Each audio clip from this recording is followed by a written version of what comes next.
Hi, good morning, everyone. Thank you for joining our webinar on kicking off our 2026 programs. We are really excited to open next year's programs this Friday, August 1st. So today we are going to go over that process of getting into the programs next year, what that looks like, and then we will talk specifically about what you can expect from our global events next year, anything new, new markets, new events, or just updates to things that we've done in the past. And then we will talk more about cost share and how to best use that program to really grow your exports internationally. So we're excited to have you join us today. And I guess I should have introduced myself. I feel like I have met most of you already, either on phone calls or at different events. But my name is Danielle Coco, and I'm the marketing director here at SUSTA.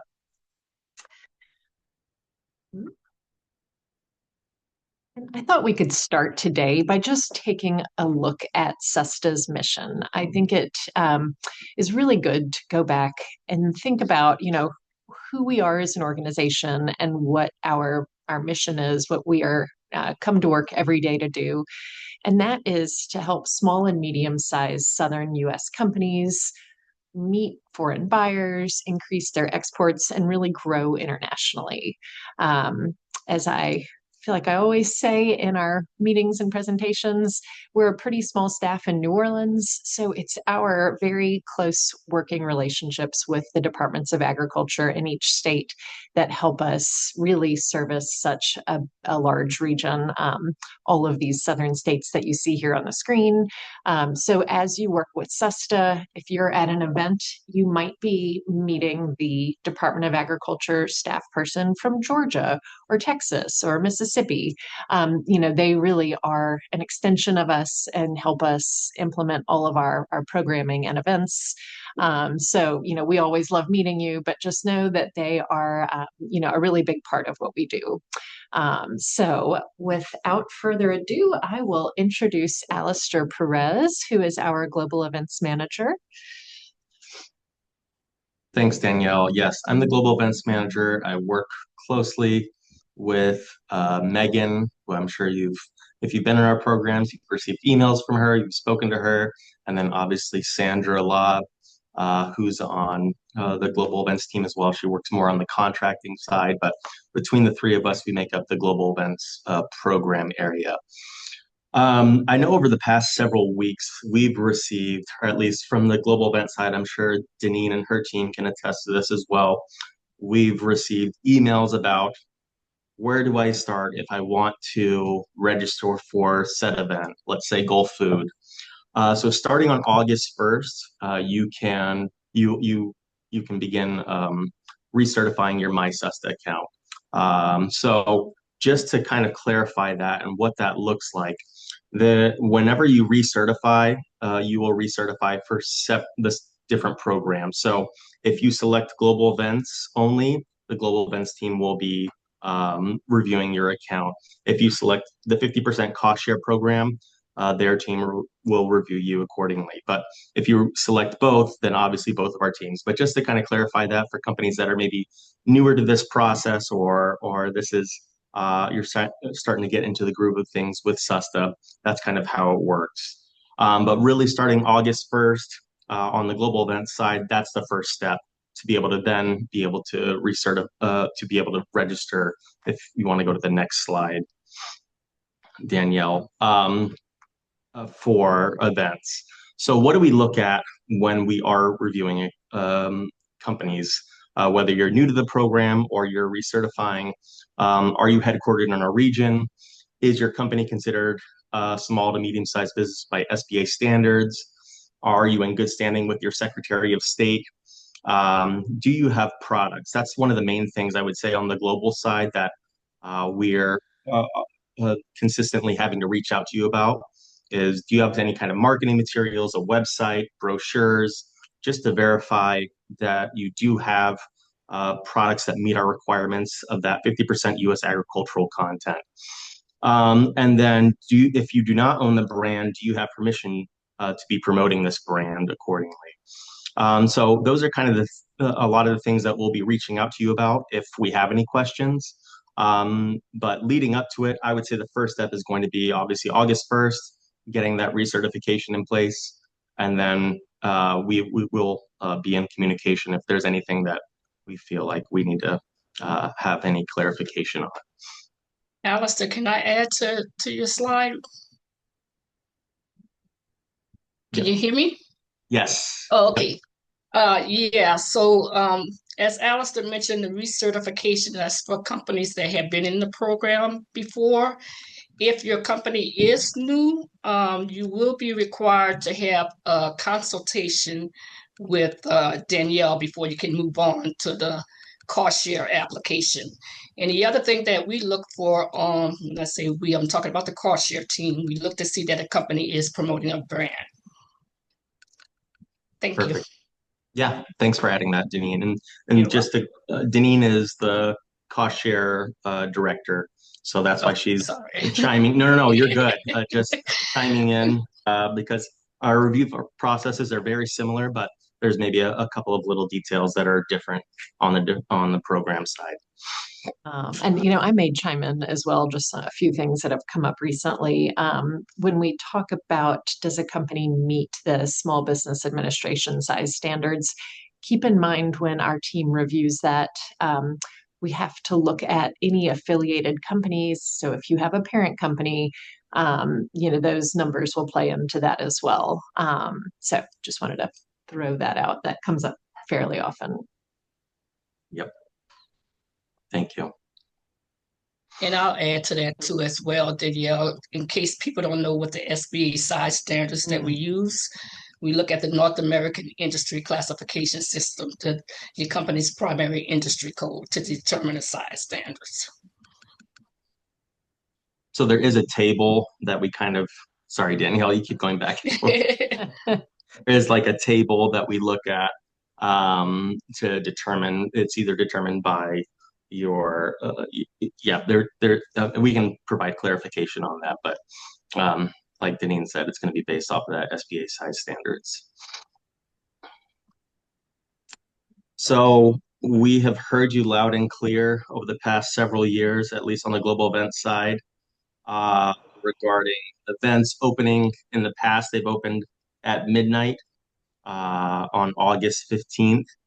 This year, thanks to Danielle and her team, we will be opening our events at 8 a.m. Central Time or 9 a.m.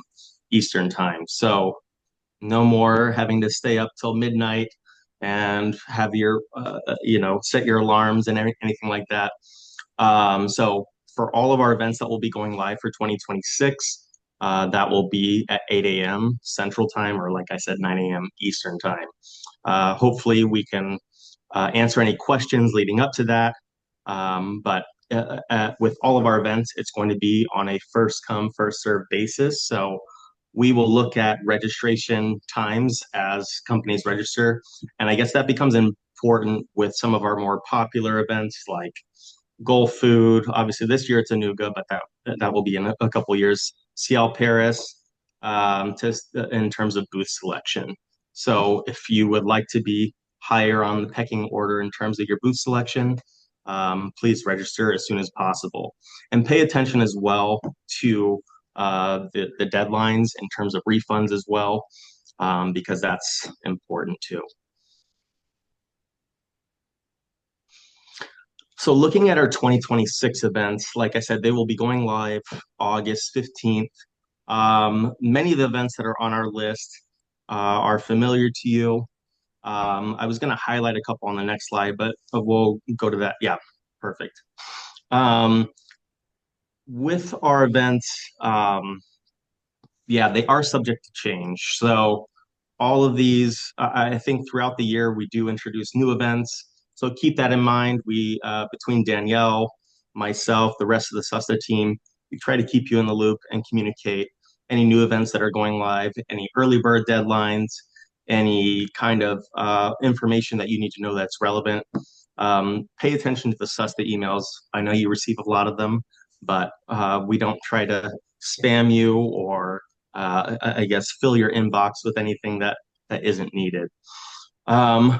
To highlight some of the ones that you can see on your screen right now, Gulf Food being one of them.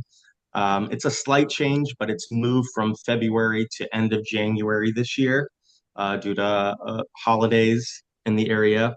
And also this year with Gulf Food, they've expanded their floor plan. So um, SUSTA has kind of had to adapt and move with that, and we're very happy to be accommodating that as well. But same with ONTOD.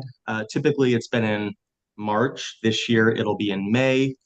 And then you'll see we have several new Canada events. We have the nursery event that will be happening. We have the hospitality show that as well. Food and hospitality Vietnam. I know that that's been a show that we've looked into and explored in the past. Pro Wine Tokyo, the same applies. Cial Canada, SUSTA has done in the past. The Canada Buyer Box program is more of a virtual event that SUSTA will have.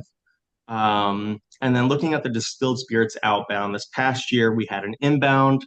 Obviously, this next year we'll be having an outbound that will be going to the UK and the Netherlands. With food and beverage West Africa, we had, I guess, just small little stands for companies to participate in. This year, we will be having actual booths. So if you're interested in that event, it's one of our events that's been growing. We had very positive feedback this past year. And then another, I guess, area or market that's been growing is UAE, the Middle East. So we will be having a trade mission to the UAE that's focusing on produce. Food and Drinks Malaysia, that's another event that's growing for us as well. We had it this past year. We're hoping to have more participants again this year. And then you can see some of our typical events that we have IPMS in, which is focused on horticulture, Fruit Logistica, Food at Japan, um, and then looking at the China and Hong Kong trade missions. This year we have an inbound that's more focused on seafood, but this next year we're hoping to expand that as well. Um, with any of our events, like I said, they're subject to change. So let us know if you have any questions, if there's anything else. Between our activity managers, as Danielle mentioned, they are a huge support and extension of what we do. Our consultants, we can put you in contact with them if there's anything that we can't answer or that we feel like they're in a better position to explain. Next slide, please. So an update with SUSTA on the global event side is going to be some different requirements that we have for this next year in 2026. Looking at event preparation, we want to be able to position companies for the best success. So looking at with 2026, we will require companies to have product samples, to have some kind of signage or marketing materials, pricing, sales sheets. We found over the past several years that companies that have that type of preparation, they have the most success. So this, a lot of it does apply to trade shows, but this is looking at our events across the board. I will be looking at companies just to make sure that your products meet the requirements, as we talked about earlier, with the 50% U.S. agricultural content. But then also just to make sure that you don't arrive to an event and you feel unprepared either. And I know that Danielle will be touching on this later, but we have different export resources that if you have questions, that they can assist you as well. So like I said, with 2026, our events will look slightly different. We may have questions for you on the global side with I guess maybe specifically product samples, signage, because when an attendee or a participant is walking a trade show, they want to be able to taste your product. They want to be able to see your product. They want to be able to pick up your product. And when that is not possible, I think we want it to be a positive experience for both you and those that are attending as well.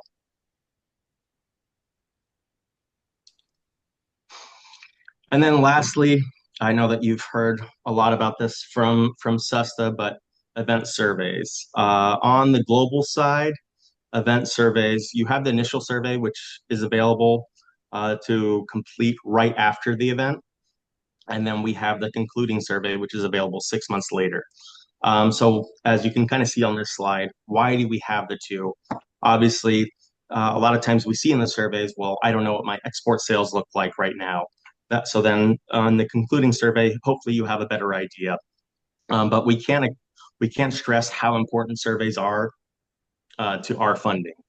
So whenever we're able to report any kind of success due to, maybe you started off with export readiness training. From there, you evolved to an inbound trade mission.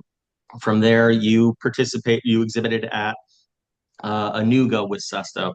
We want to be able to tell those stories, and we want to be able to document that success. So that I guess ties into our funding and how we're able to not only continue our programs but improve our programs as well. So we want to hear your feedback. If there's anything that we can do to improve, we definitely want to hear that kind of messaging and communication as well. So whenever we're reaching out to you, I know that it's either the global team or the cost share team or Danielle and the marketing team. That's why we are reaching out so much. It's just I can't stress how paramount it is to continuing our programs and improving our programs as well. So Danielle, I don't know if there was anything else you wanted to add to that. Yeah, sure. Thank you. Just, I know we get surveys after everything we do, every flight you take, every hotel room you stay in, and they feel optional.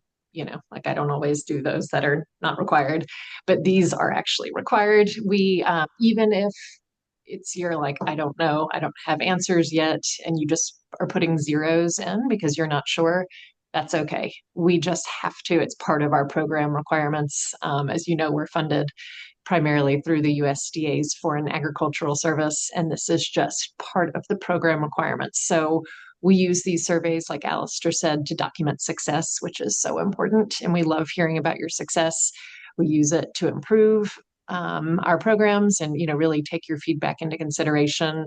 And it's just so important that all surveys get completed. So if you are hearing from me about a survey, that probably means that yours is overdue, and I'll be bugging you about it. So you find them when you log into your account. There is on your dashboard a little surveys tile, and if you owe one, there's a little orange dot on that tile that will let you know you have something due.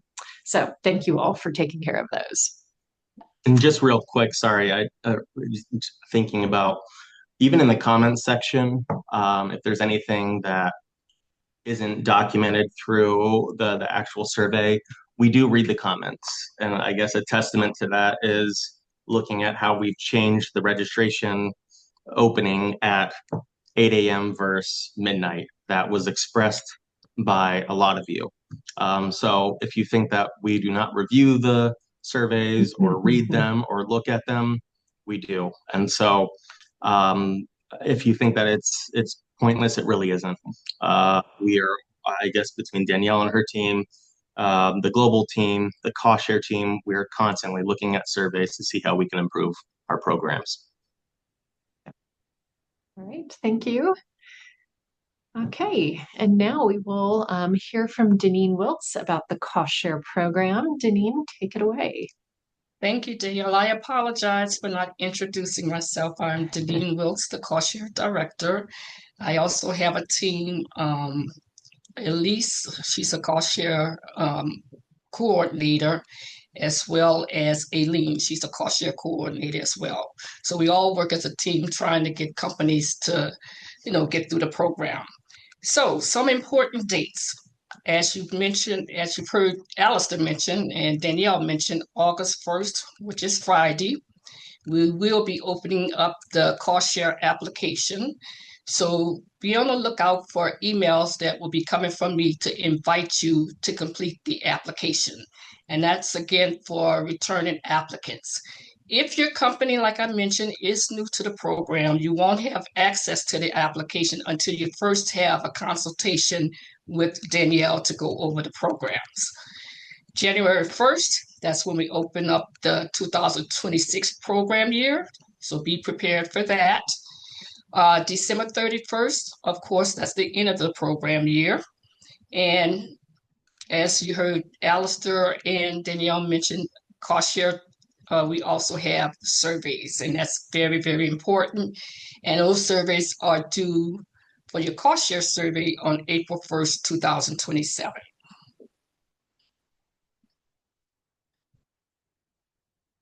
So why apply early? Well, first of all, it's cost effective. The application fee is $300. After January 1st, if you come in after that time, your application fee will be $350. And both fees, the $300 and $350 fees are non-refundable. Those fees are required for us, when I say us, talk about the cost share team, for us to be able to review and process an application. The other thing that you should do to come in early is strategize. Think about your marketing plans. Think about your strategy for next year. Please do not rush in and submit an application just because you want to hurry up, get your application in. Please take your time. Think about your plans, your definite plans to apply for the cost share program with your application. You don't have to think about the whole program year. You could think about maybe the first quarter, you have definite plans. So, apply for those plans based on your marketing activities. Apply for those plans for the first quarter. You can always amend your application later after you've been contracted to add other markets that were not originally approved. All right. So, as you've heard me mention about the consultations, we also have consultations for applications. So, if a company is new, they are first required to have a consultation either with me or with Aileen or with Elise. That's important that you do so. During the consultations, we go over the application, helping companies to make certain their applications are completed correctly. And we also go over what is required so you know what to do when it's time to submit claims later. We don't go into details, but we like you to be aware of that.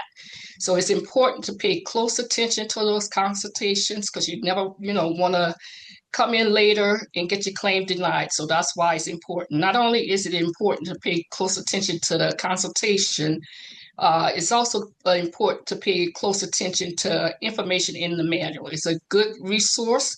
You do not have to read the entire manual. You just read the manual that applies to your marketing strategies. So know your strategy for next year. Know which countries you want to target, where the promotions take place to promote your brand products. 50% cost share is not only a 50% reimbursement program, but it is also a brand awareness program. So any application, of course, you're going to outline the markets where you want to do your promotions, and you have to come up with a budget of what you think those promotions will be. For example, if you want to do a trade show, you come up with your budget of what the trade show booth will be. If you want to do point of sale materials or promotional materials, you come up with that budget for that. So that's how the application works. But we go into detail on the applications during the consultations. Some important tips to keep in mind. One of the most important tips is to make certain you notify the ATO, the Agriculture Trade Office, at least 2 weeks prior to travel. So when it's time to submit your claims, we always look at the proof to show that the ATO was notified prior to traveling. If we do not have that proof on file, unfortunately, cost share will not be able to pay for any of the travelers' travel expenses. That's the airfare, their lodging, meal, and per diem. So that's important.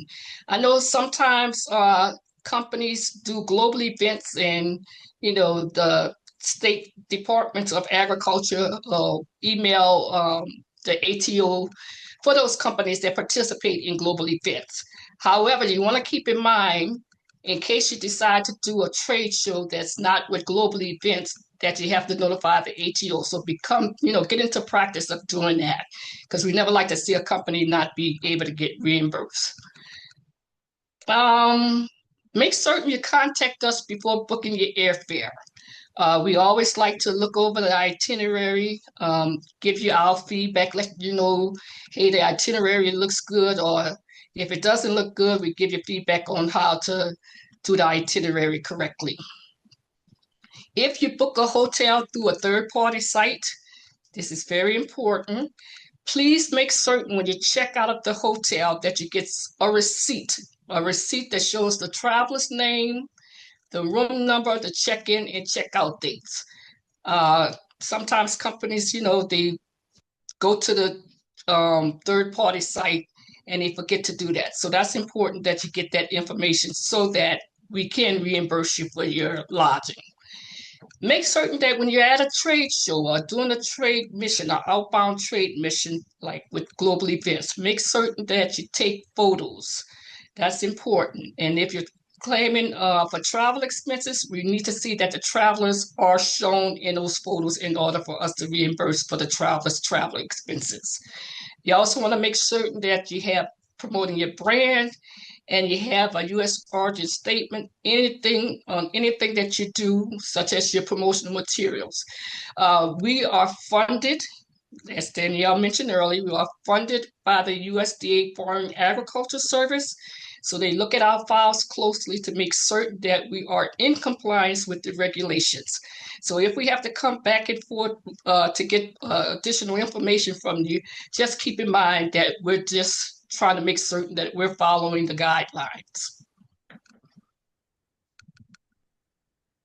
All right, surveys. We have surveys as well. So at the January 1st of 2027 is the year where we, do start getting surveys. So just like Alistair and just like Danielle mentioned, surveys are very important. We don't have two surveys, we have just one survey at the end of the program year. And it's similar to global events where we ask for information for you to document because we want to make certain that we are, we are following the guidelines and that the program is not jeopardized. Great. Thank you, Deneen. You're welcome. So before we wrap up, wanted to plug our export readiness training. I know a lot of what we discussed today in the webinar is your planning and making sure that, you're using this fall while 2026 programs are opening up to get your plans in place so that come January 1st, whether it's with our events and or our cost share program, you're really ready to, start using our programs once the year starts. So if you are having questions about, how to do market research and which events and countries are a good fit for your types of products, and those kinds of questions, we do have an export readiness training. This is a class that we offer twice a year. We had one back in May, and then our next one is going to be in October.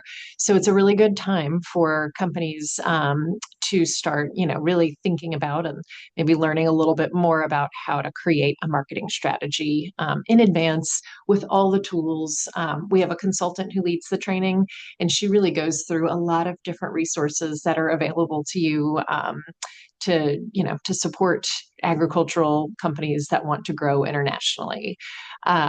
So this is the information. I will also be sending you all the link to register in case you're interested.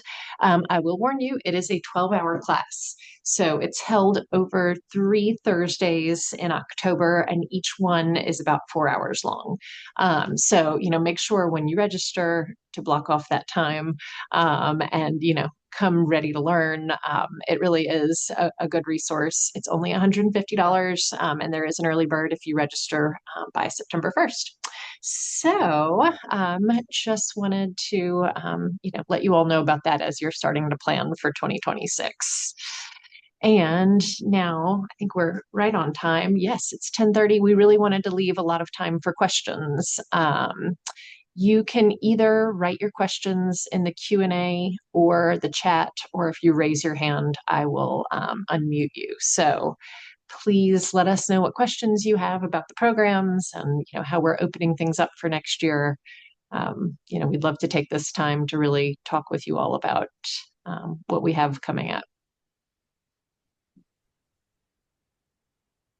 About a minute.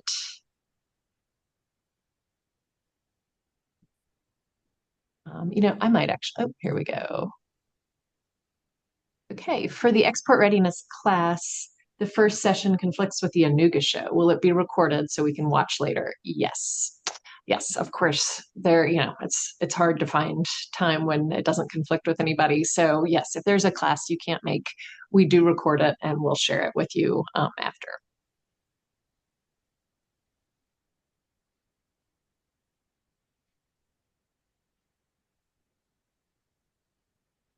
Maybe in the meantime,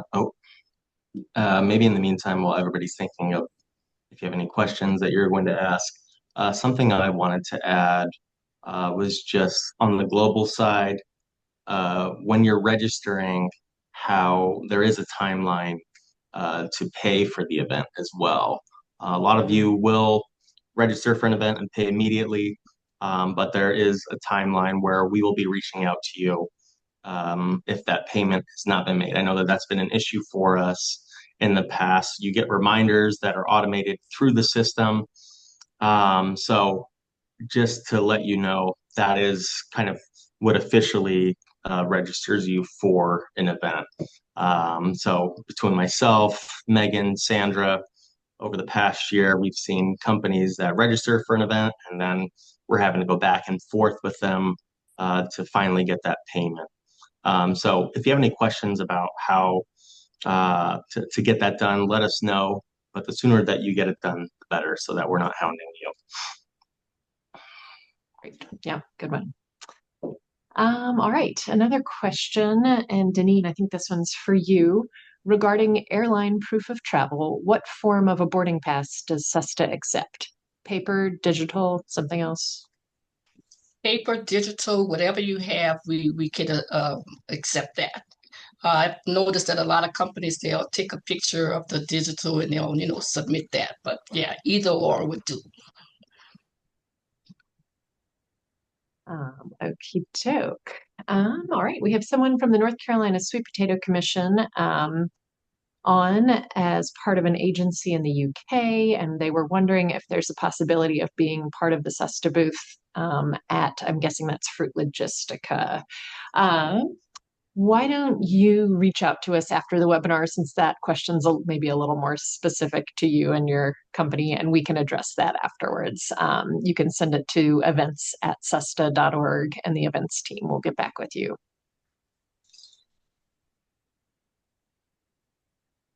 I have a question for Alistair.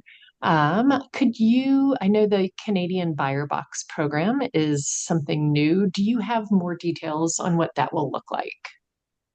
Yes, let me pull up the event right now. I was looking at it before we hopped on. So it'll be a virtual trade mission where you're going to be sending some packaged goods, high quality, value added products in front of buyers without having to travel. So I know we've done a similar type events in the past, maybe specifically during COVID, but just with maybe different travel constraints that are happening right now, to be able to establish an exporter or an importer in the Canadian market, it's a great way to do so.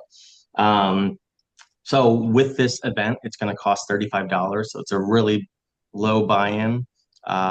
If Canada has been a market that you've been interested in, but you're trying to get a feel for what it looks like, that's kind of the idea behind this event as well.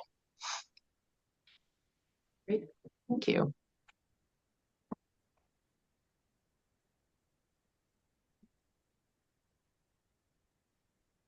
All right. Anybody else? I will say, Danielle, anytime a company has questions with cost share, we always have staff here to guide you through and answer any of your questions. Yes. Yes, yes, indeed. We'd always much rather um, yeah, answer the question, even if it's the same question every year and you're like, I can never remember. Yeah. Reach out. We'd rather that. Um, I sometimes get companies say, Danine, I'm so sorry to ask to keep calling you with these questions, but I love questions. I prefer for them to ask the questions to get the guidance than to go out there and do something and come back and maybe it's done incorrectly. And even from the global side, I would say I would echo the same. If you have any questions about what an event looks like, so even that buyer box program where it's something slightly different than maybe what we've done in the past, or it's a new event and you're not sure if you're a good fit, please let us know. Give us a call, ask us questions. Either we can answer or we can put you in contact with somebody that's more familiar with the event. But ultimately, we want to be positioning you for success. So we're never going to try to say, oh, you should be doing this event if we really don't see that it's a good fit either.